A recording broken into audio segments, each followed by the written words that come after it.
Qui n'a jamais ressenti ce grand moment de solitude lorsque quelqu'un communique, lorsqu'on écoute un ami au boulot, peu importe, et qu'on ne comprend rien.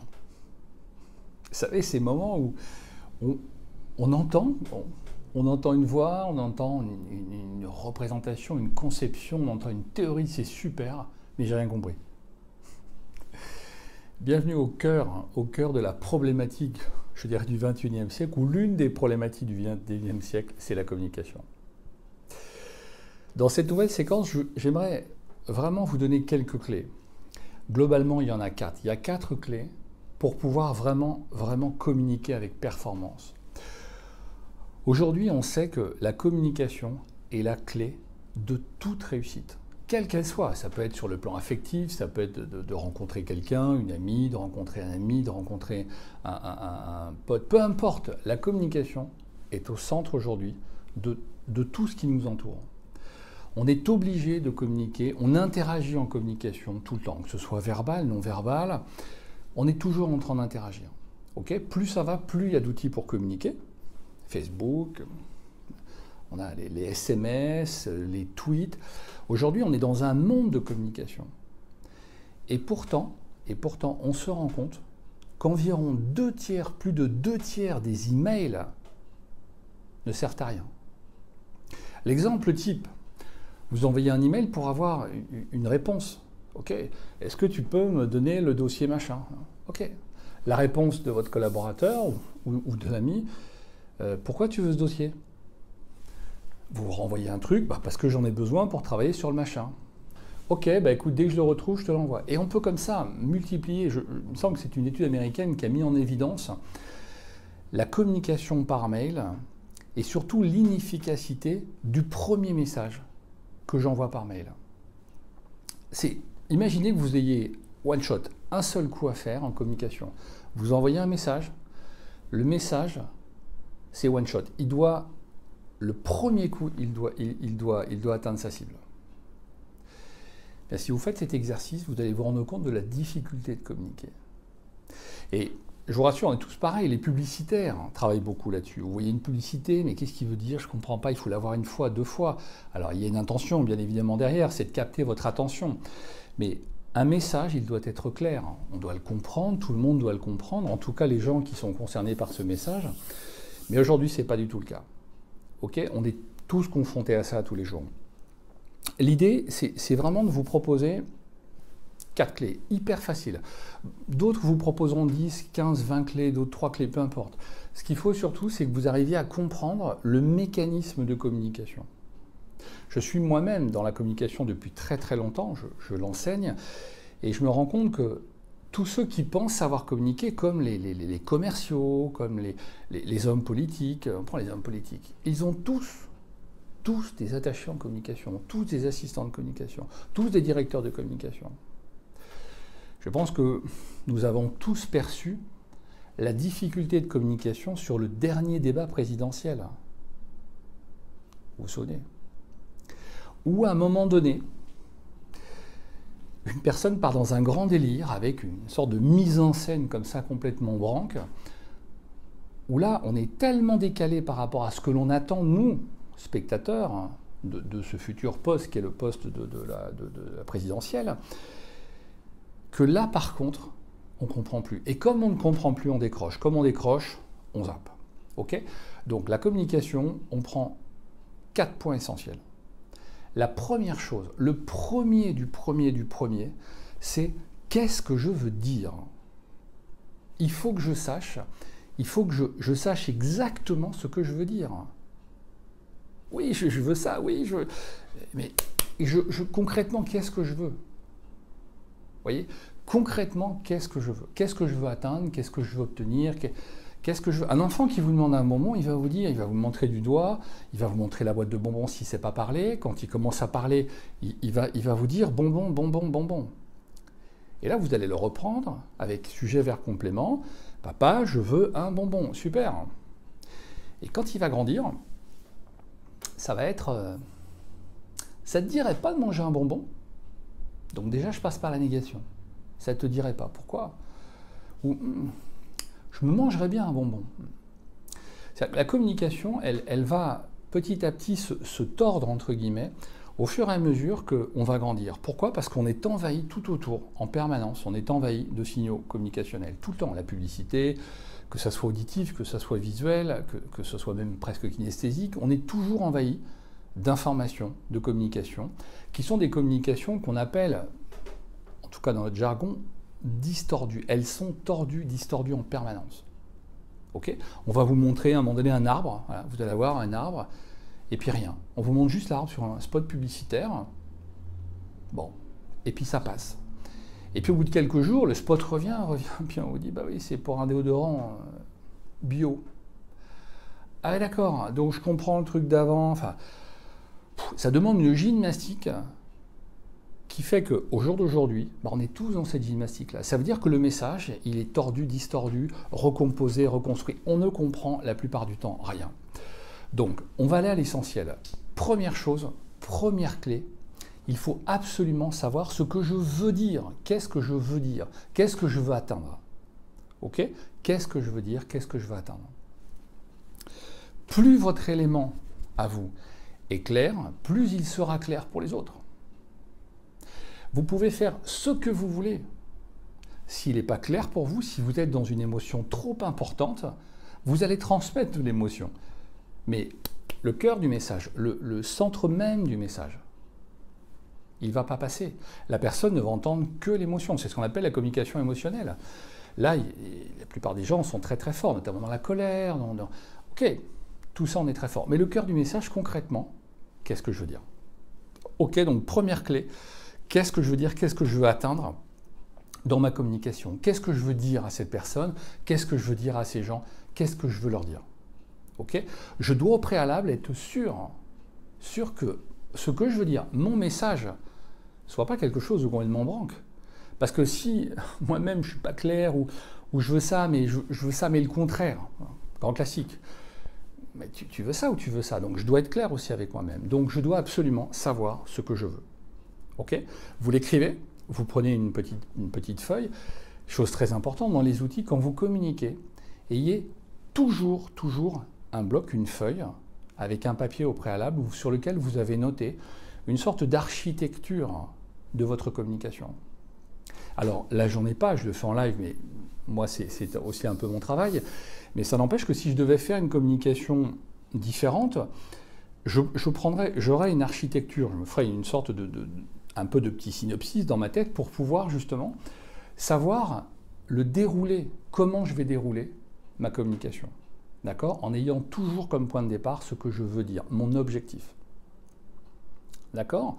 Clair, clair et clair. Ça veut dire que mon objectif, il doit être compréhensible par n'importe qui. Que je sois à communiquer devant des ingénieurs, que je sois à communiquer devant des politiciens ou devant des ados qui sont en sortie d'école, peu importe, je dois m'adapter à la personne ou les personnes qui sont en face, mais surtout le discours doit être clair. Rappelez-vous que plus on va faire des choses élaborées, vous savez, avec ces mots très recherchés, c'est très à la mode ça. On va employer des mots qui sont tellement fabuleux que les gens ne les comprennent pas. Mais putain, lui, il parle bien. Il parle vraiment bien. Pour ma part, j'ai fait beaucoup d'études, mais moi, je considère que plus on est primitif, plus on est performant en communication. Okay, ça veut dire que le mot le plus simple va être compris. Ce n'est pas la peine d'aller chercher des mots excessivement élaborés pour essayer de faire genre je suis intelligent et surtout je suis plus intelligent que vous. Une communication, c'est toujours au même niveau. On est toujours au même niveau. Je suis l'émetteur, vous êtes le récepteur. À un moment donné, vous devenez l'émetteur, je suis le récepteur. On est toujours au même niveau. Okay, l'idée, c'est pas de vous en mettre plein la vue et de vous dire je suis champion du monde. Vous êtes rien du tout. Simplement, vous dire j'ai un message, je vais vous le faire passer avec, je dirais, les outils les plus simples pour que vous puissiez le comprendre et que je puisse effectivement être sûr que vous l'avez compris. On viendra sur le quatrième outil qui est le feedback. Ok, donc qu'est-ce que je veux dire? Qu'est-ce que je veux dire? Qu'est-ce que je veux dire? Clair, précis, concis. Ok? Ensuite, la deuxième chose, c'est comment je vais le dire. Alors là, c'est intéressant parce que là, on arrive sur un domaine qui, la plupart du temps, m'échappe, c'est-à-dire l'émotionnel. Mon corps, Mon corps exprime tout le temps, il parle tout le temps, mon corps exprime. Sans m'en rendre compte, mon corps va exprimer des choses que mon conscient n'élabore même pas. Quelqu'un qui vous dit « je suis absolument d'accord », absolument je suis d'accord. La personne fait non de la tête, mais vous dit qu'elle est d'accord. Parce que le corps est géré par l'inconscient. Mon inconscient, lui, exprime quelque chose qui est de l'ordre, entre guillemets, de la vérité. Donc, lorsque je mens, lorsque je prends la parole, lorsque je fais un discours, une communication, et que je suis en train de mentir, ça se voit. Et ça se voit simplement par le corps. Dans quelques temps, je vous ferai d'autres vidéos justement concernant les stratégies pour observer l'observation dans la communication non verbale, plus tard. Pour le moment, simplement, cette expression corporelle, ce non-verbal, je vais m'en servir à hauteur de 80%. Okay ? Donc comment je vais le dire? Avec des mots, c'est-à-dire que des mots, c'est sûr, d'accord, de manière simple, concise, mais surtout avec de l'émotion. Alors, si je discute avec, par exemple, des ingénieurs, je vais leur vendre un produit, je vais leur proposer un produit qui est un produit extrêmement technique. Là, je m'adresse à un public qui est technique, donc forcément, ma communication émotionnelle va être réduite par rapport à ma communication, on va dire, pragmatique, technique, fonctionnelle, pour qu'ils puissent le comprendre. Okay ? Ça n'empêche qu'à un moment donné, il va falloir que je mette de l'émotion. Quand je parle, quand je vous parle comme ça, je mets de l'émotion. Je mets une intention positive parce que simplement, j'aime ce que je fais et ce que je fais, ça se voit que je l'aime parce que mon corps, parce que mes mots, parce que mon visage, tout va concourir vers mon objectif qui est de vous transmettre quelque chose avec une sincérité la plus absolue. Okay ? Très important, la communication non verbale. Donc, comment je vais le dire? Ce sont les mots, la communication au niveau de mon corps, ok, et la manière dont je vais faire jouer mon corps et mes mots. Si je suis d'accord, je suis d'accord. Si je ne suis pas d'accord, je ne suis pas d'accord. Si je veux du mouvement, je vais bouger comme ça avec mes mains. Je vais donner du mouvement. Remarquez que mes mimines sont toujours ouvertes. Mes doigts sont toujours écartés.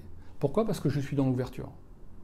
Si je veux vous faire penser à quelque chose, je vais avoir ce mouvement rotatif, de rotation, et je vais vous emmener dans le visuel là-haut, parce que dans le visuel se crée tout un tas de choses.